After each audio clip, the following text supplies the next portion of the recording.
అందరికీ నమస్తే అండి. ఈ 4-5 రోజుల నుంచి కూడా రాష్ట్రంలో ఒక కొత్త భయం వెంటాడుతుంది. 5 రోజుల కిందట తంబలపల్లి నియోజకవర్గంలో ఒక పెద్ద నకిలీ మద్యం రాకెట్ను పోలీసులు, ఎక్సైజ్ శాఖ అండ్ పోలీసులు గుట్టురట్టు చేశారు. 15,000కు పైగా బాటిల్ స్వాధీనం చేసుకున్నారు. ఏకంగా అక్కడ ఒక ఇండస్ట్రీనే పెట్టేశారు, ఒక తయారీ ప్లాంటే పెట్టేశారు, మ్యానుఫ్యాక్చరింగ్ యూనిట్. అలాగే దానికి అనుబంధంగా ఈ కృష్ణా జిల్లా పరిధిలో ఇబ్రహీంపట్నంలో కూడా పెట్టి ఇక్కడ కూడా వేలాదిగా లేబుళ్ళు, బాటిళ్ళు దొరికాయి.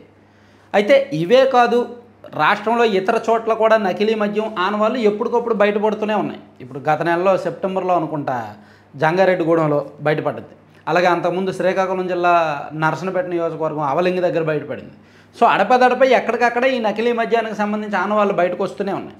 కొన్ని చోట్ల ఏంటంటే ఈ 120 రూపాయల క్వార్టర్ అండ్ 99 రూపాయల క్వార్టర్లో లోకల్లో తయారు చేసిన నకిలీ మద్యం వేసేసి దాన్ని అమ్మేయడం వలన వాళ్ళకి ఎక్కువ లాభాలు, మార్జిన్స్ కోసం అలా కక్కుర్తి పడుతున్నారనే ఆరోపణలు అయితే వస్తున్నాయి. అయితే ఇప్పుడు వరకు 3 ఇన్సిడెంట్లు బయటకు వచ్చాయి. అయితే ఇది కాస్త పక్కన పెడితే ఇప్పుడు జనంలో ఒక కొత్త భయం మొదలైంది. నేను ఈ వీడియోని కేవలం అలర్ట్ చేయడానికి చేస్తున్నా, పబ్లిక్ని అలర్ట్ చేయడానికి అండ్ ప్రభుత్వాన్ని అప్రమత్తం చేయడానికి చేస్తున్నా. చాలా జాగ్రత్తగా చూడండి. నాకు నిన్న ఒక మెయిల్ వచ్చింది.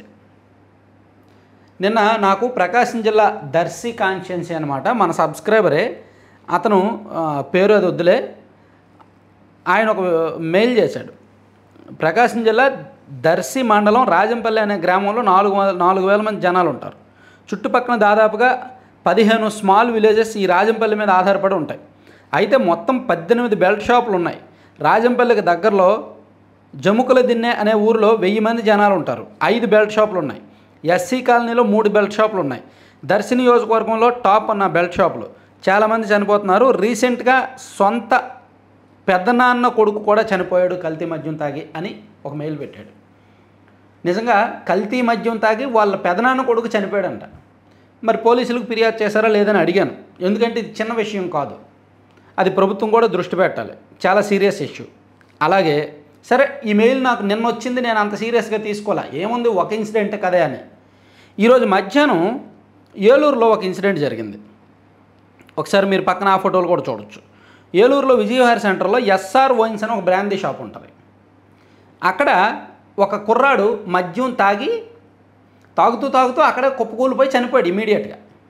వెంటనే పోలీసులకి సమాచారం వెళ్ళడంతో పోలీసులు అండ్ ఎక్సైజ్ శాఖ పోలీసులు ఇమీడియట్గా అక్కడికి వెళ్ళారు. ఉదయం 11:30 ఆ టైంకి ఇమీడియట్గా వెళ్ళి చెక్ చేశారు. మద్యం క్వాలిటీ చూశారు. అదేమో అప్రూవ్డ్ మద్యమే, అదేమీ నకిలీ మద్యం కాదు, గవర్నమెంట్ అప్రూవ్డ్ చేసిన 99 రూపాయల మద్యం అనమాట. సో దాన్ని చూశారు. అయితే ఆ కుర్రాడికి ఏంటంటే విపరీతమైన మద్యం అలవాటు. డైలీ ఇంకా రోజుకి నాన్ స్టాప్గా మద్యం తాగడం దిగుతుంది, దిగినాక మళ్ళీ తాగడం. ఈ చీప్ లిక్కర్, తక్కువ రేటు మద్యం అలా తాగుతూ ఉంటాడు ఆయన. డే అండ్ నైట్ మద్యానికి విపరీతమైన బానిస అనమాట.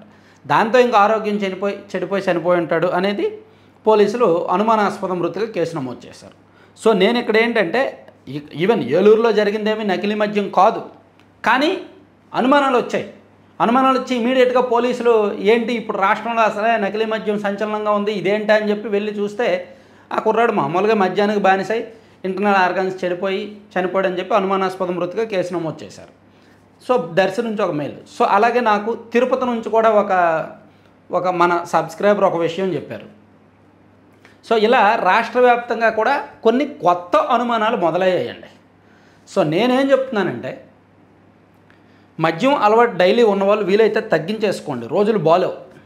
వైఎస్ఆర్ కాంగ్రెస్ పార్టీ అధికారంలో ఉన్నప్పుడు ఆ 5 ఏళ్లలో నకిలీ మద్యం అమ్మారు అని వీళ్ళు టీడీపీ వాళ్ళు, జనసేన వాళ్ళు ఆరోపించారు కదా. సో దాదాపుగా వేలాది మంది ఇంటర్నల్ ఆర్గాన్స్ ఫెయిల్ అయ్యి కాళ్ళు చేతులు చచ్చుబడిపోయి నీరసించిపోయారు, ఇబ్బంది పడుతున్నారు అని కొంత ఆరోపణలు చేశారు. సో ఇప్పుడు కూడా ఈ రకమైన అనుమానాలు వస్తున్నాయి, ప్రజల్లోనే కొన్ని అనుమానాలు వస్తున్నాయి. సో నైట్ తాగేసి పడుకుంటే పొద్దున్న కాళ్ళు వాపులు వస్తున్నాయంట. నిన్నగాక మొన్న మన సబ్స్క్రైబర్ ఒక ఆయన మెసేజ్ పెట్టాడు. సో ఇక్కడ నేను చెప్పేది ఏంటంటే, వీలైతే డైలీ మద్యం అలవాటు ఉన్నవాళ్ళు ఆరోగ్యం కంటే ఇదేం కాదు కదా, ప్రాణం కంటే ఇదేమి ఎక్కువ కాదు కదా. సో ఆల్రెడీ మద్యం తాగడం ఆరోగ్యానికి హానికరం, దాని మీద రాస్తూనే ఉంటారు. ఇటువంటి మద్యం తాగడం ఇంకా హానికరం. సో మీకు కుటుంబాలు ఉంటాయి, సో ప్రాణం చాలా విలువైనది కాబట్టి 1-2 సార్లు చూసుకోండి. పరిస్థితులు బాలేవు, అన్ని చోట్ల కల్తీ జరుగుతుందని నేను చెప్పను, కానీ ఎక్కడ కల్తీ జరుగుతుందో కూడా చెప్పలేని పరిస్థితి. ఏది ఒరిజినల్లో ఏది కల్తీయో చెప్పలేని పరిస్థితి. ఎందుకంటే రాష్ట్రంలో మద్యం విషయంలో మాత్రం విచ్చలవిడిగా జరుగుతున్నాయి అన్నమాట. అవినీతి వ్యవహారాలు మరి చిల్లరగా జరుగుతున్నాయి. సో కొంచెం అప్రమత్తంగా ఉండండి, అలర్ట్గా ఉండండి, కక్కుర్తి పడొద్దు, పరిస్థితులు బాలేవు.